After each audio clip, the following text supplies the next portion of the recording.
Coming to you live from the RMITV studios in the heart of Melbourne, where spring is like winter, winter's like spring, and autumn's like, well, you get my drift. It's StudioA with Dave Thornton. On this week's show, regular guests Jess Harris and Tommy Dazzolo. Music from Millie Moody.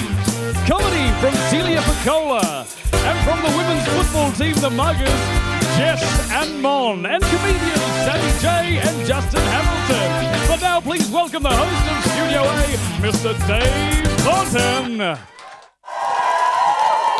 Thank you. Thank you.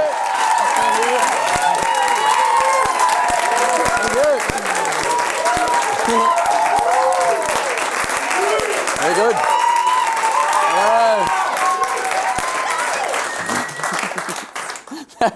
That was really good. One guy went kind of half Jerry Springer, went, oh, no, I'm not going to commit that much.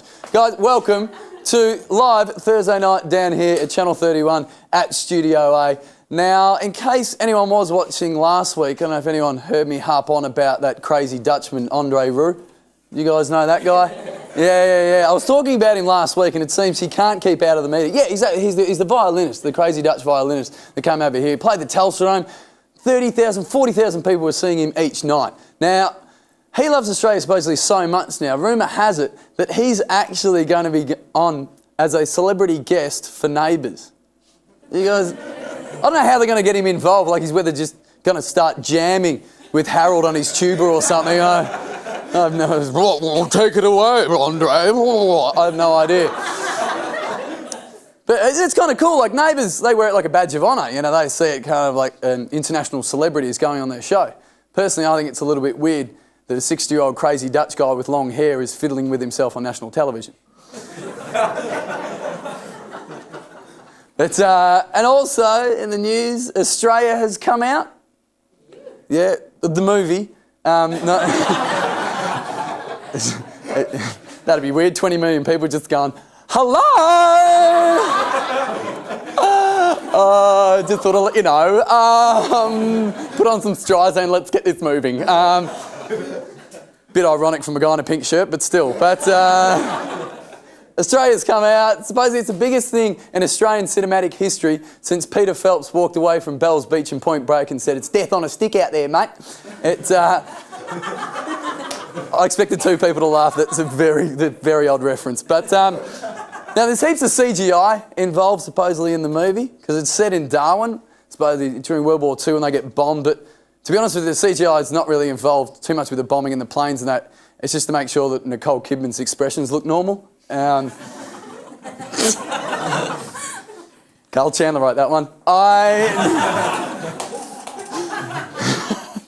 But it has been, I suppose those in glass houses, I myself have been trying to get myself a little bit prepared. I shouldn't really give Nicole too much flack because I joined a gym actually this week. Thanks for your support. I did, it's true, I joined a gym and like, it's kind of weird when you join a gym because it's a very masculine domain. You know, it's very, I'll join a gym, especially where the weights are. I don't know if any people here go to the gym. Yeah, it's all right, mate. You got that? You want? You got? No, you want 10 more? You got that? Couple more reps of that. You want to finish with that one? You got that? You got that? Yeah. And that's Fernwood.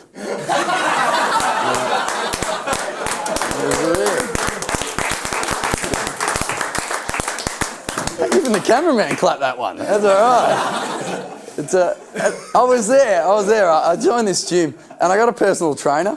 Right, I got this personal trainer and this guy, he's pretty cool, the guy, but he's very intense. Like, he's got this thing where he's really trying to push me.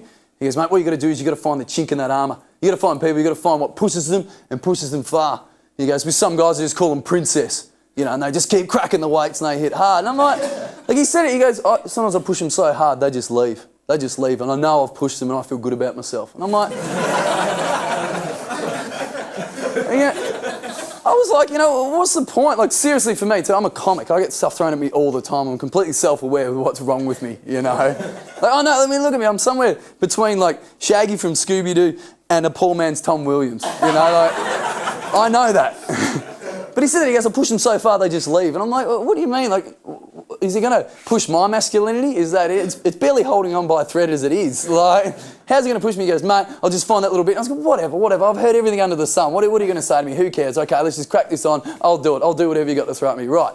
This session's going to start. How much does it cost? $100. I'm fucking out of here. It's insane. But we have got a good show for all of y'all this evening, guys. We've got regulars Tommy Dassolo. He's going to be on here on Studio A with his segment Mythical Zoo. Jess Harris will obviously be on. She is every week with her segment What's Hot and What's Not. We've got comedy from Celia Piccola. We've got fantastic music from Millie Moody. And special guest who's recently just returned from Edinburgh Festival, Sammy Jay. And from the Muggers women's football team, Jess and Mon. And last but not least, comedian Justin Hamilton. But before we go on, guys, why don't you give a round of applause for the Studio A band?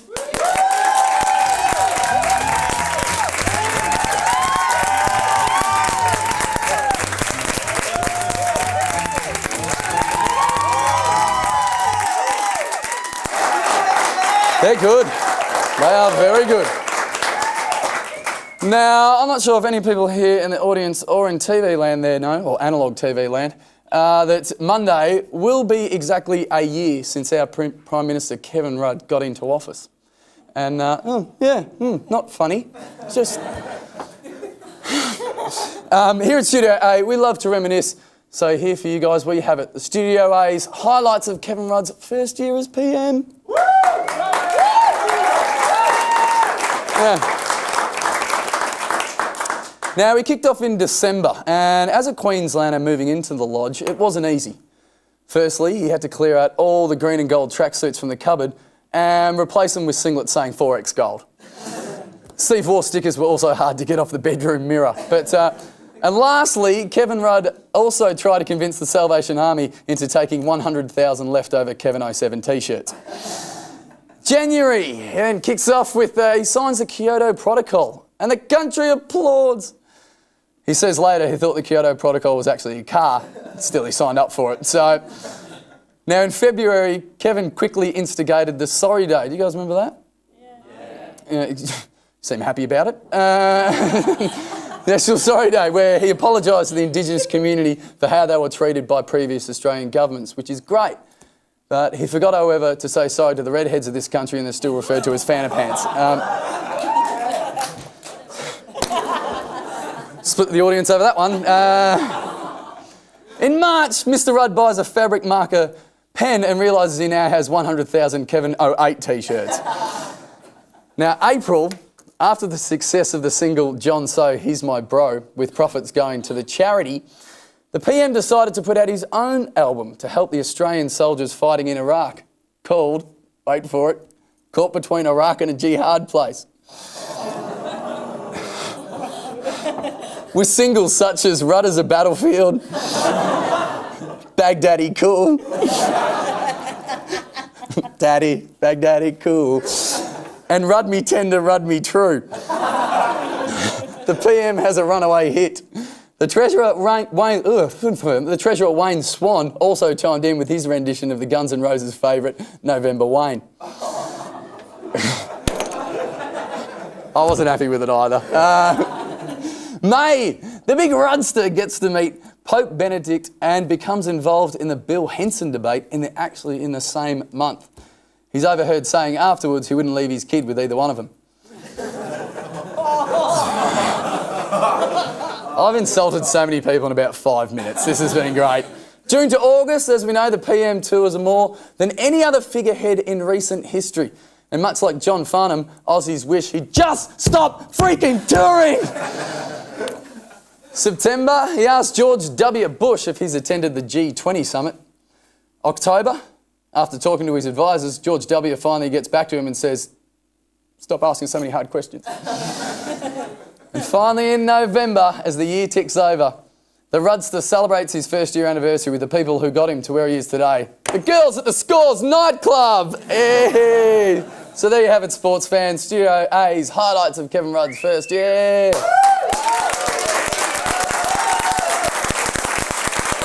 There we go. Keep watching Studio A. We'll be back after the break with Jess Harris and a special What's Hot and What's Not, and guest comedian Justin Hamilton. Don't go away, you're watching Studio A.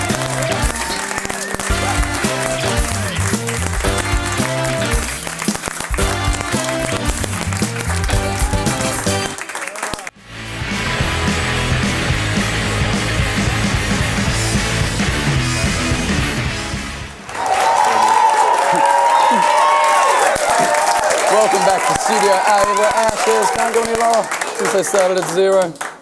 Well, it's that time again to warm up our cultural thermometer and stick it up the backside of society. Please welcome StudioA's very own Jess Harris. Cheers. Now, this week, you usually do the what's hot and what's not, obviously. Yeah. This week, you're spinning it with a little bit of difference. A little bit of a twist. Well, I was watching the TV and I was watching those solo ads where the guy slams down the can of solo. Yeah. And they've been around for ages and I love it. It's so hot. I think it's awesome when he does that. And I'm like, that's going on the list. It's kind of just for guys though. So I've decided to split the list up and I've got hots for guys and hots for girls. Right. Yeah, I'm getting really specific, so it's a good week to be here. We're getting nitty-gritty. Yeah, in case you're single now leading into Christmas, you could find someone thanks to this. Yeah. Ladies and gentlemen, without further ado, this is Jess Harris with What's Hot and What's Not.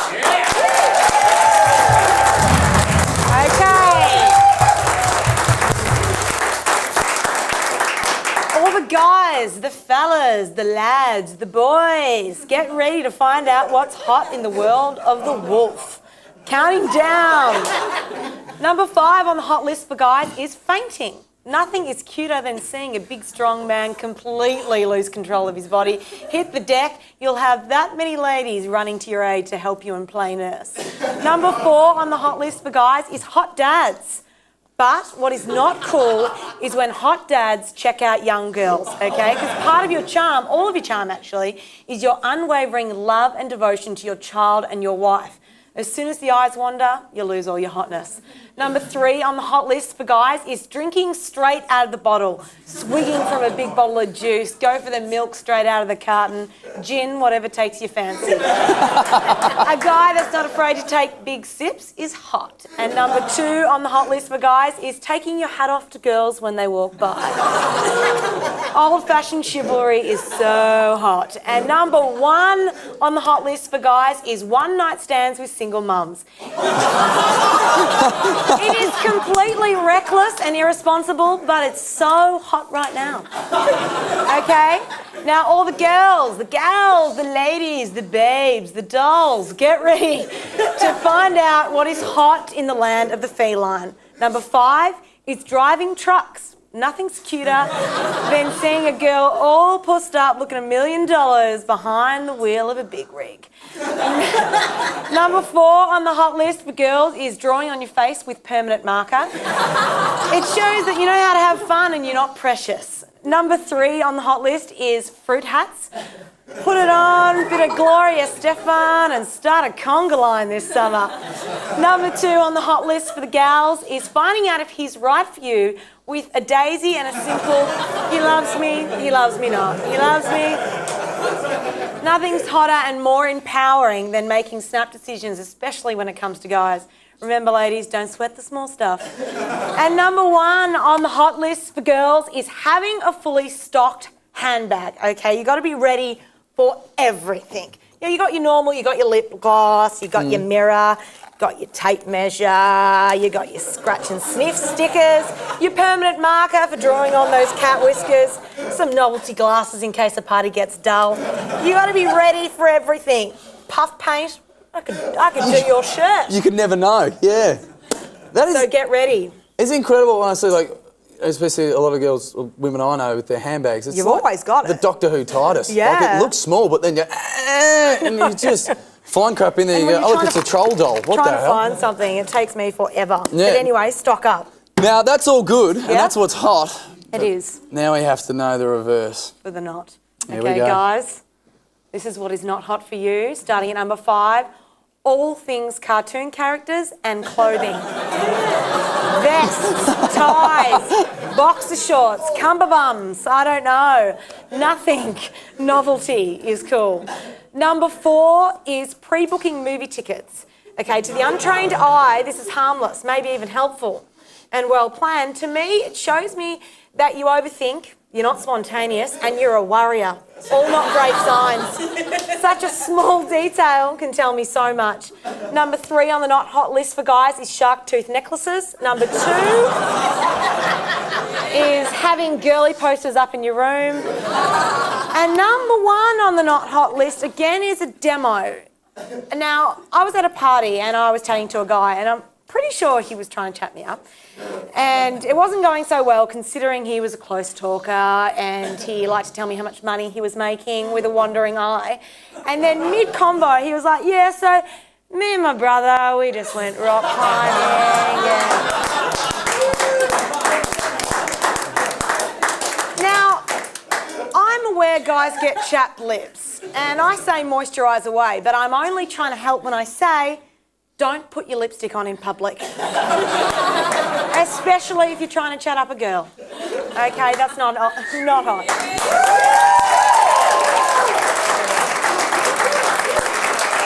And now the girls, not hot for you, starting at number 5, is saying what character you are from Sex and the City. I've got a sneaking suspicion everyone thinks they're Carrie. How about you just be yourself? Number 4 on the not hot list for girls is embarrassing displays of embarrassment. Oh my God, I'm so embarrassed. Did you see what I just did? I'm so embarrassed. The way you're carrying on about the embarrassing event is far more embarrassing than the actual event. Maybe if you keep your cool, you'll only make a fool of yourself once. And number 3 on the not hot list for girls is singing in a group heartbreak anthems. Now, I love pumping out a power ballad with my gal pals, but if I was a guy and I saw a whole lot of girls screaming, I don't need a man to make me happy, I'd be running for the hills. Maybe if you don't sing I don't need a man, maybe if you stop singing I don't need a man, you won't need to sing it anymore. Number 2 on the not hot list for girls is amateur intoxicated pole dancing. It's dangerous. And number 1 is playing the tambourine. Nothing says I'm unstable quite like a girl quietly humming to herself and lightly tapping a tambourine. It's not hot. Did you get it all down? I found out I was 0 from 5 on that cold list, so that's good. That was more informative. You're my inspiration. Yeah, thanks. No worries. I found out in the audience, though, people were like, yeah. Yeah. And when you mentioned cartoon ties, you got on the front just went, yeah. I do hate guys like that. Jess I'm Harris. speaking up for the people. You're speaking up for the people, that's exactly right. Yeah. And she did a fantastic job. Ladies and gentlemen, give a round of applause for Jess Harris with What's Hot and What's Not.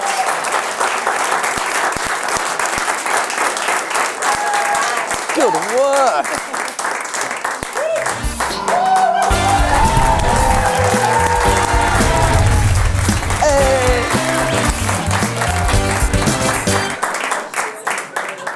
Our next guest doesn't wear a comic tie, but he's a fantastic stand-up comedian. You may have seen him around the traps. You may have heard him on Triple M. Please welcome the very funny Justin Hamilton. Hello. Thanks, Sleeping. No worries. Thank you. Didn't say anything about male pole dancing. You make that mistake once and... Do you crack on to a bit of that? Crack onto a bit of it. You go down to the peel, suddenly it seems all right, you know. A few people know what the peel is. Excellent, well done. A few of you, not too sure. That's all right. One day you'll find out and things will be different.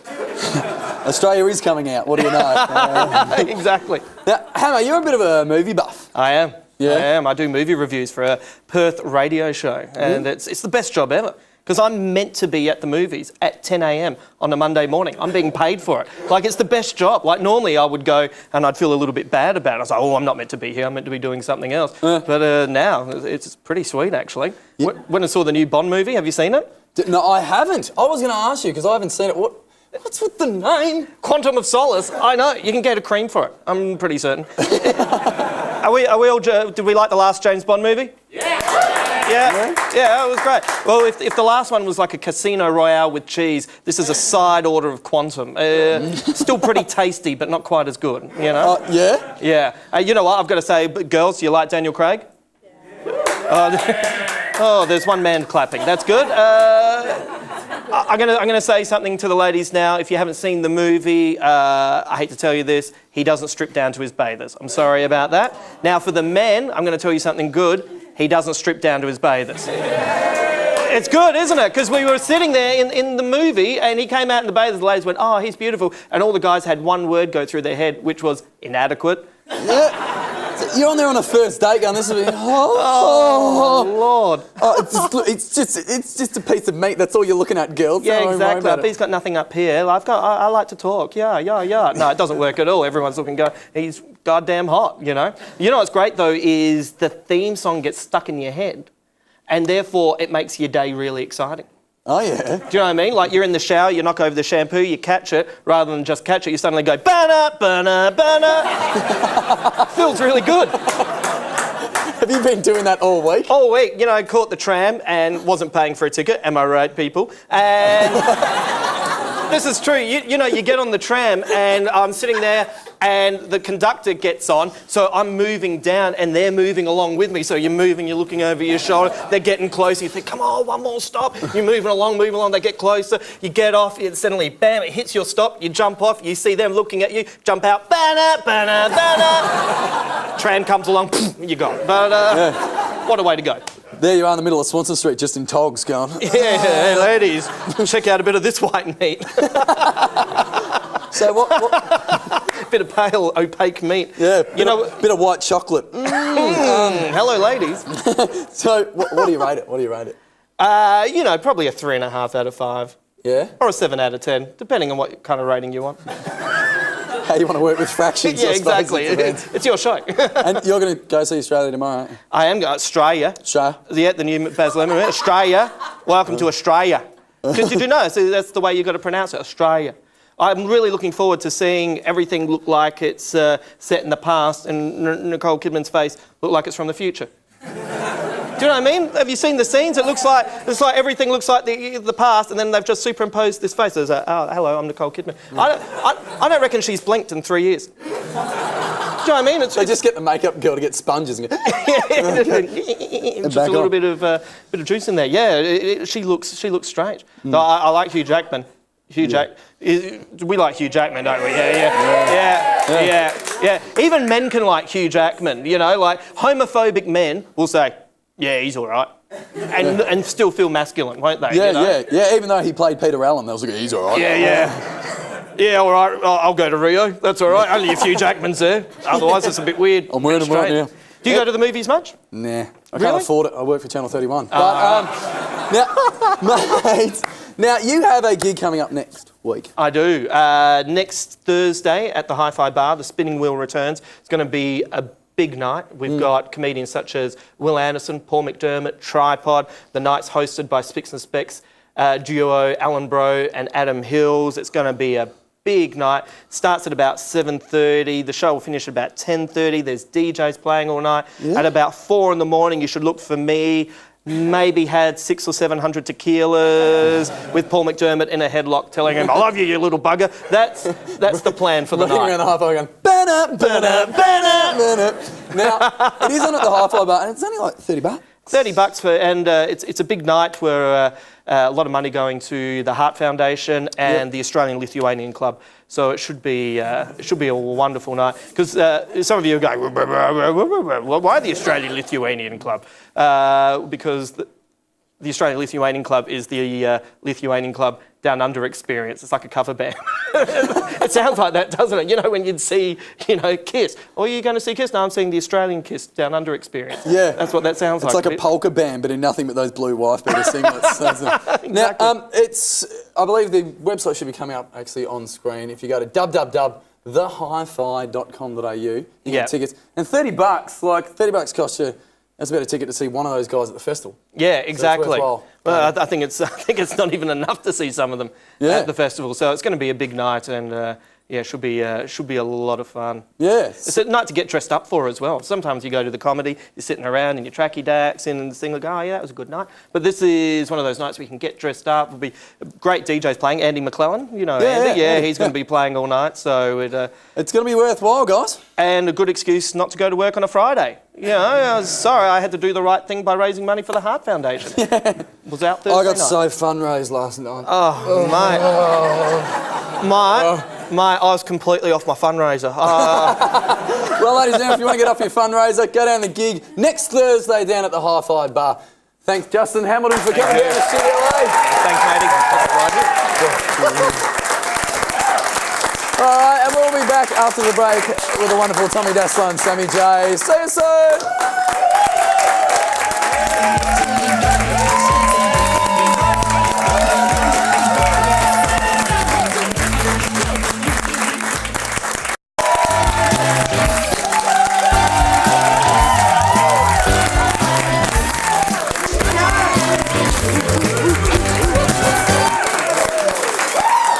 Ladies and gentlemen, it's time to welcome back one of Studio A's regulars. He's a man about town and beyond. Please welcome Mr. Tommy Dassler. Thank you. Tommy? That's nice. That's it. And beyond. And beyond. We like to make you feel comfortable. You are a man about traps, Tommy. Yeah, I get all over the place. All over the shop. Now, invariably, you're here to uncover some myths. You're here about the Bigfoot and some aliens. I know what you got in store for us this week, but I can't wait to hear it. Ladies and gentlemen, put your hands together for Tommy Dassler's Mythical Zoo. Alrighty.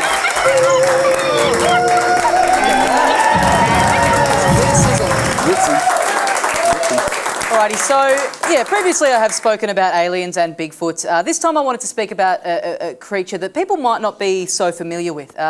There's some stories from Latin America about farmers finding their livestock dead and mutilated with all the blood drained out. Now, I know you hear something like that and it's easy to think to yourself, Xavier muck-up day prank gone wrong. But it turns out, right, local legend has it that this is actually caused by a creature that gets around known as El Chupacabra,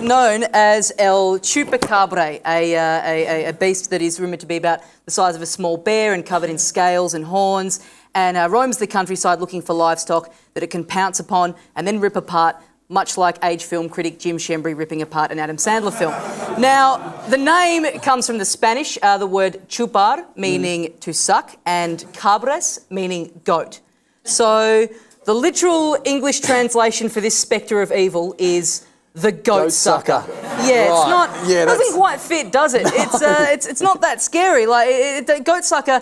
I think there's something's gone wrong. It's not like something that you would want to call something scary. You know, it doesn't really sound like a scary beast. It kind of just sounds like a fruity cocktail, doesn't it? You know, like, oh man, I got so drunk last night. I had so many goat suckers, man. I was on the floor.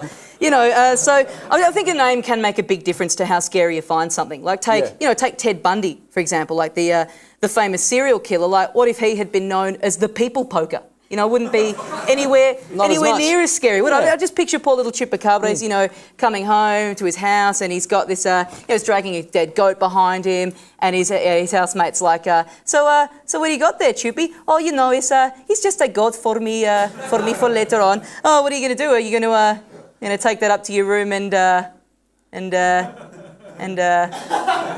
suck it? Yes, I'm going to take it up to my room and suck it. Oh, I see what you did there.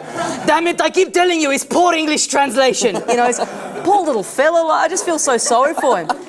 I know how hard a goofy name can be. I went to high school with a guy whose name, and this is 100% true, his name was Doogie McDougal. How unfortunate is that? Hate him? No, I reckon what they did, they went in for a baby naming book and came out with a rhyming dictionary, you know, like, and he used to just get teased so much, and I know this for a fact because I was the one that teased him. But I'm not proud of it. You know, I've always felt a little bit bad about it, and I kind of want to make amends by helping El Chupacabras, right? Because, you know, people hate him because he eats goats, and, you know, people make fun of him because he's got a dodgy name. I reckon he's just got an image problem. He just needs a bit of good PR. And I reckon I'm the best person to do that because I did 4 years of marketing, and by 4 years, I mean I found a Safeway catalogue on the tram on the way here. So, first thing we need to do, right, is get rid of the name, right? I reckon we change Chupacabras to El Chupacabras, eh? Because nothing fixes a problem like a good lollipop. You know, farmer comes out, there's a dead goat, there's Chupacabras there, gets angry, Chupacabras hands him a lollipop, and the farmer's like, you can't just solve your problems by giving me a delicious strawberry.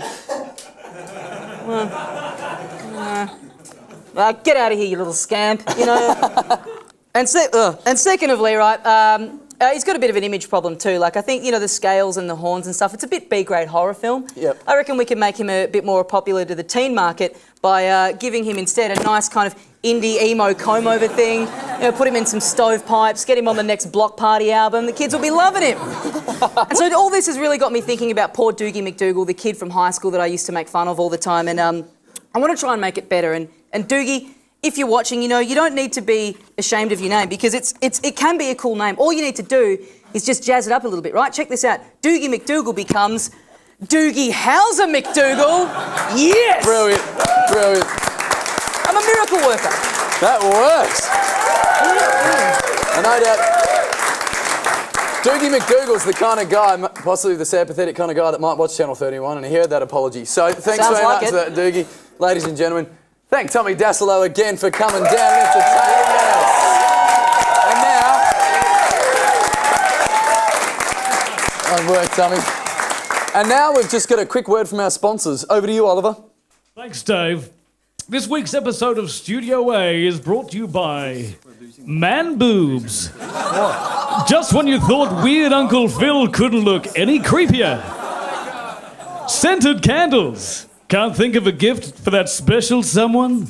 Well, then nothing says, I've given up trying, like a scented candle. And chicken nuggets.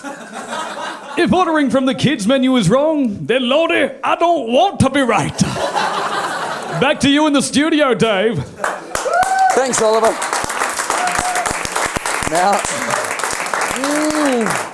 he is smooth. Our next guest is a performer who you may have seen popping up on Spicks and Specs and Good News Week recently. He won numerous awards and earlier this year received multiple 4-star reviews at the Edinburgh Fringe Festival. He's even got a show that will run for 50 years. Yeah, you heard me right. Please welcome to Studio A, 58 kilograms of pure entertainment, Mr. Sammy Jay.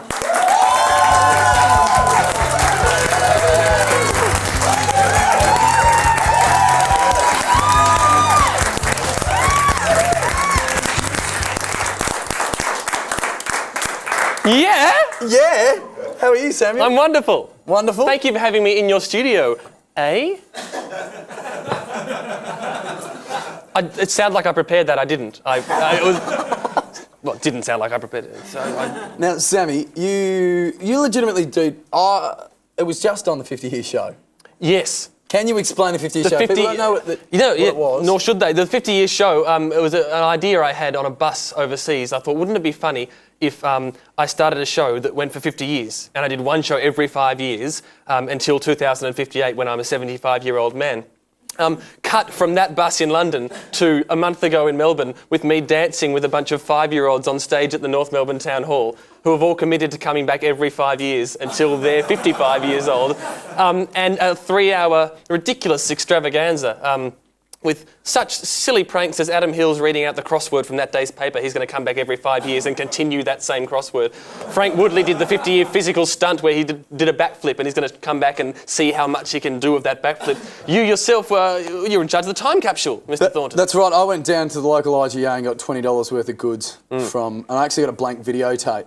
Yeah. And I hadn't put a label on it so that I'll forget, and in 50 years' time I'll go, wonder what's on this, finally find a video player, put it in, it's blank, and go, nothing. I've screwed myself! Story of our lives. You also got a bottle of water, which was very salient, you know. Yeah. Because I've got it in my cupboard now. I have to store the time capsule, you know. People think show business is just all fun on stage, but no, I had to sadly go home to my lonely little squat and find room for it next to the Blundstones, and your bottle of water is in there.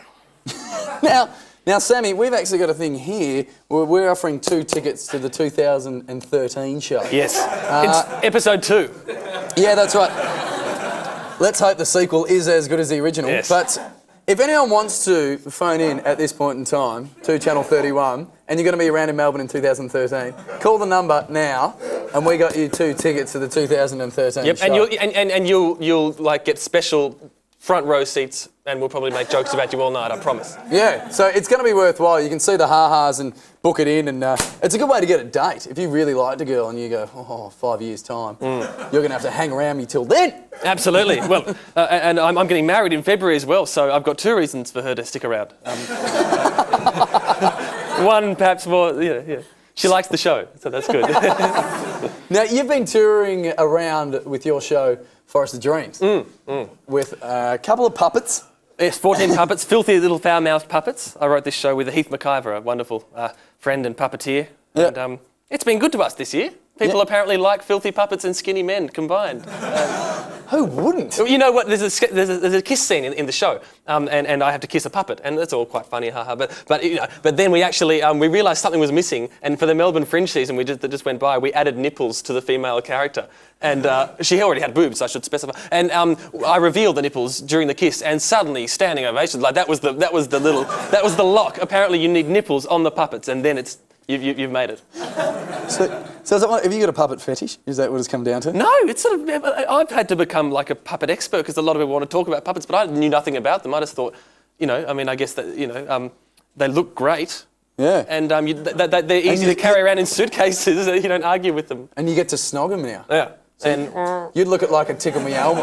You'd look at like a Tickle Me Elmo and just go, take me, Sammy Jay. this is I want you so bad. still going. It's puerile. It's puerile. Sorry. I'm trying to get down on the show. But I've got a boner. it's just turned into 60 kilograms of pure entertainment.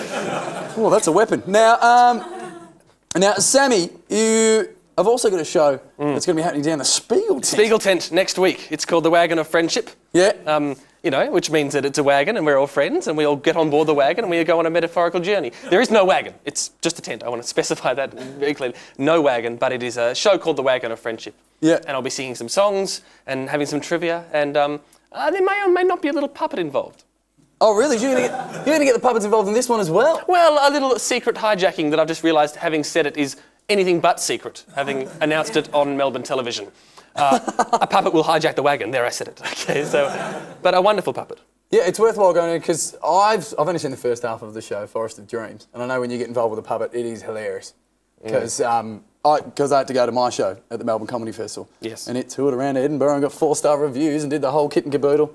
Oh, I remember you being there. I remember you walking away and a little tear just rolling down my face. Then I kissed a puppet and got a boner and it was fine. So, but...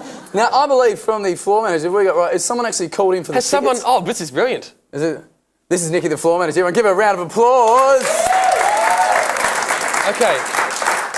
So, I'm no longer addressing the crowd or the viewers. I'm addressing the audience at the 2013 50-year show. We'll play this footage on the screen, and I'd like to say a big hello to Vanessa from Thornbury in the front row. Hello there, Vanessa.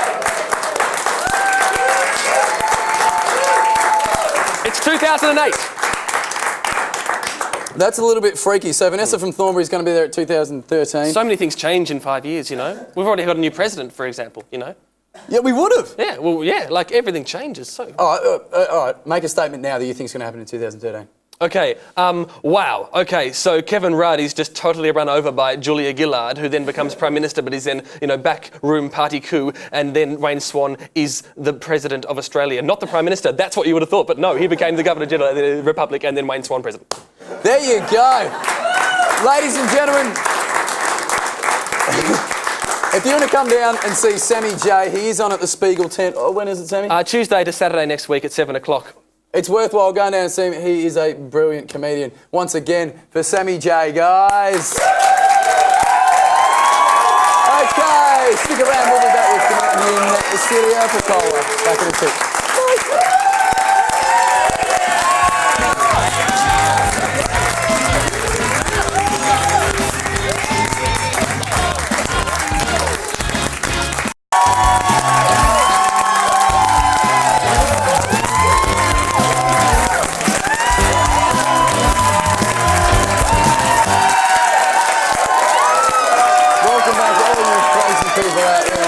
TV land, StudioA, our stand-up comedian tonight. We really appreciate her coming down. She's been kicking goals all over the place recently. You may have heard her on Fox FM, or alternatively on the ABC Radio Comedy Hour, or even caught her performing on Rove. What's he done lately? But no, she's a wonderful comic. Joining us for the first time on StudioA, please welcome Celia Piccola.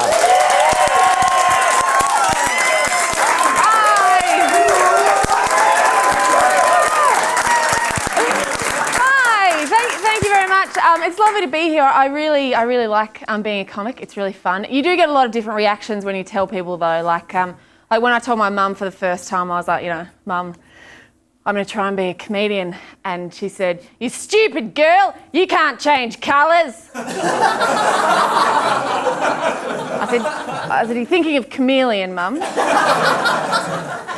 Similar. She's not well. Anyway, I'm single at the moment as well, and I find what's weird, you know, you kind of miss things when you come out of a relationship. Like, I miss my boyfriend who used to make up theories all the time. Like, he'd say shit to me like, "Celia, girls are like amusement parks." And I said, "Excuse me?" And he goes, "Yeah, like with you, every day is like riding a bipolar coaster." And I said, "Haha, get fucked, I love you."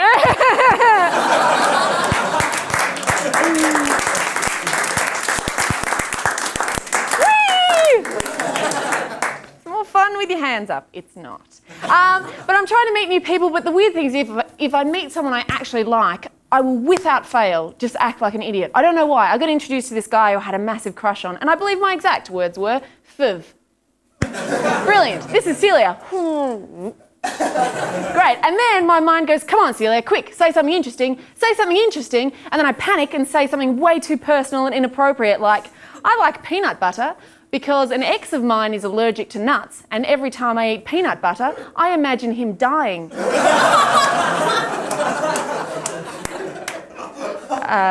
Are you allergic to nuts?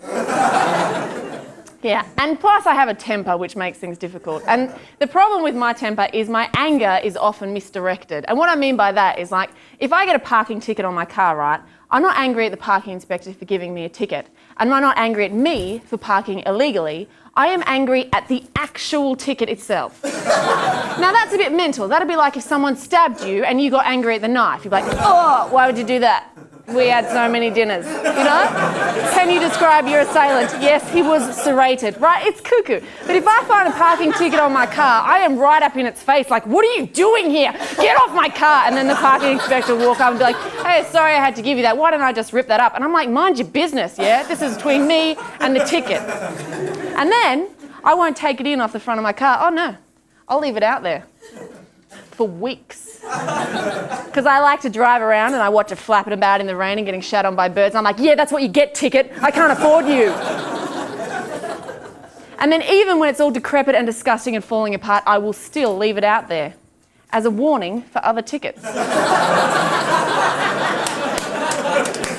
Because I really enjoy the thought that if I do get a second ticket, it's already suffering, right? Because it's going to be placed on top of that horrible, disgusting, horrible ticket, right?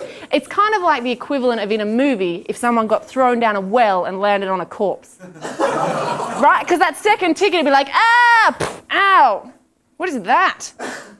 Ah! Ryan!" Because in my head, the first ticket is the second ticket's brother. Basically, what I'm saying is I spend my free time punishing inanimate objects by driving around with them on the front of my car. Hey, it's not all I do. Last week, I split my jeans. And I gotta tell you, if it wasn't before, now it's definitely on my list of things never to do in public. Yeah, I was at a shopping centre and I put my foot up on something to tie my shoelace and time stopped and God said, "Who's got too much self-esteem?" "Ah, Celia." Great. And I heard the very distinctive sound of material ripping and I felt the very distinctive feeling of a breeze. Where there should be no breeze. And look, I wouldn't say I often lie to myself, but in that moment, my mind said, "What was that?" I knew what that was. And look, obviously I'm not wearing the jeans that I split. They're on the front of my car. Just having a think. That's my time, guys. Thank you very much. Thanks, Celia. Stick around. We'll be right back.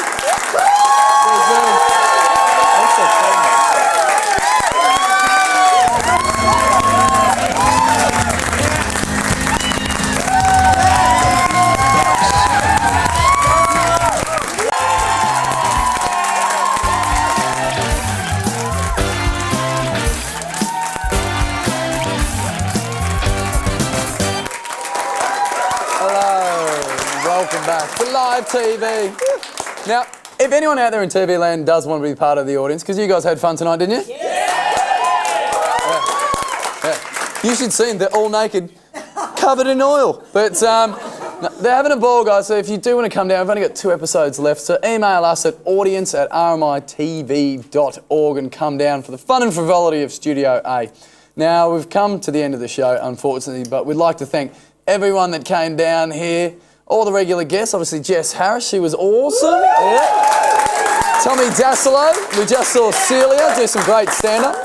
And special guests, of course, Justin Hamilton and Sammy Jay, who've got some great gigs coming up. Now, and also, just as a little side note, there'll also be a gig at the Espy on this Sunday. If anyone wants to get down, 5 o'clock, there'll be some comedy down there, like it used to be. So get down there, guys.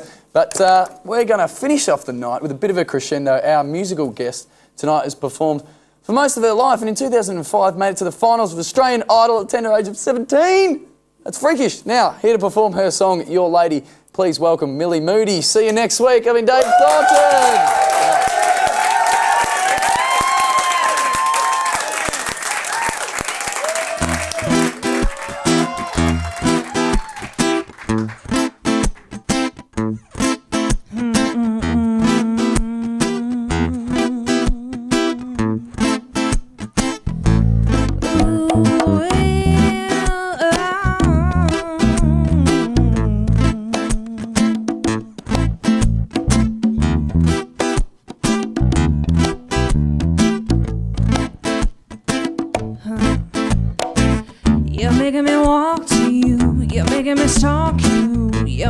Scope you out and just so I can talk to you.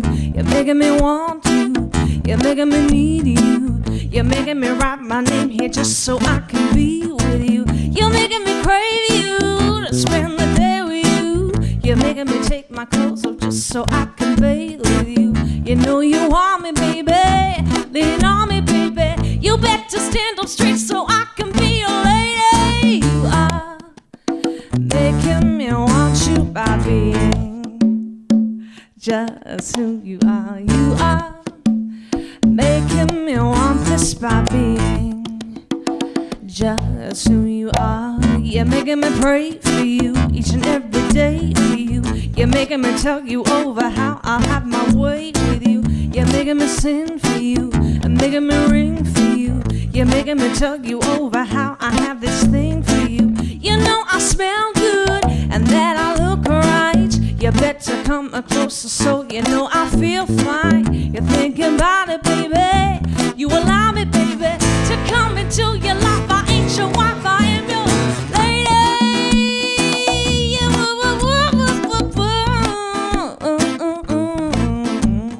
You are making me want you by being just who you are. You are making me love this by being just who you are. You are making me love you by being just who you are. You are making me love you by being just who you are.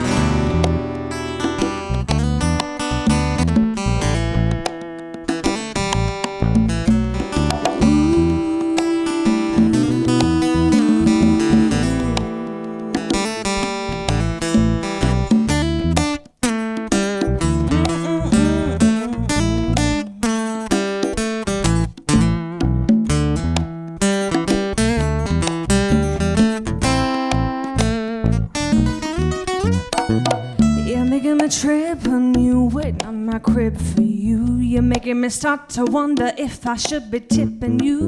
I'm counting the Tuesdays, I'm counting the Thursdays. I'm starting to wish that every day could just be Sunday. You say commit here, I just sit on there. I'm getting frustrated with you while you're playing my hair. I need to know now, can you show me how hot to trot you got to be a lady? Thank you.